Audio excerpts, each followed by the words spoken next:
আমাদের একটি লড়াই মাত্র শুরু হয়েছে এবং এই লড়াইটি আমাদের অব্যাহত রাখতে হবে। ফলে আমরা এতদিন বিরোধিতা করেছি, আমরা বিদ্রোহ করেছি, এখন আমাদের গঠন করার সময়। এই রাষ্ট্রটিকে, পুরো বাংলাদেশকে, সমাজ ও মানুষের মননকে আমাদের নতুন করে তৈরি করতে হবে এবং বাংলাদেশকে নেতৃত্ব দিতে হবে।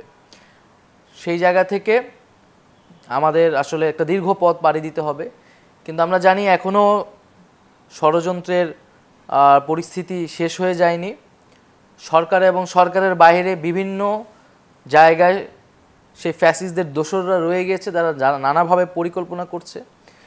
কিন্তু ছাত্র জনতার পক্ষ থেকে কিন্তু বলা হয়েছে এবং সরকারের পক্ষ থেকেও আমরা বলি যে আওয়ামী লীগকে বা ফ্যাসিস্ট এবং তাদের দোসরকে পুনর্বাসনের চেষ্টা করা হলে তাদের বিরুদ্ধে কঠোর ব্যবস্থা নেওয়া হবে। আমাদের রক্তের দাগ এখনও শুকায়নি, আমাদের ভাইরা এখনও হাসপাতালে আছে আহত অবস্থায়, আমাদের বোনেরা, এবং এখনও আমাদের ভাই বোনেরা কিন্তু শহীদ হচ্ছে।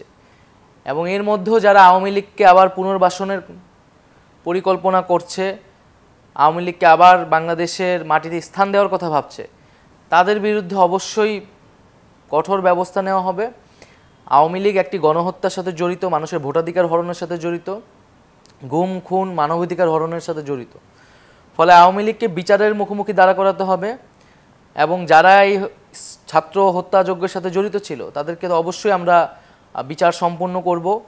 এবং এই বিচার প্রক্রিয়ার পরেই মূলত বাংলাদেশের জনগণ সিদ্ধান্ত নেবে যে আওয়ামী লীগের রাজনীতি থাকবে কি থাকবে না।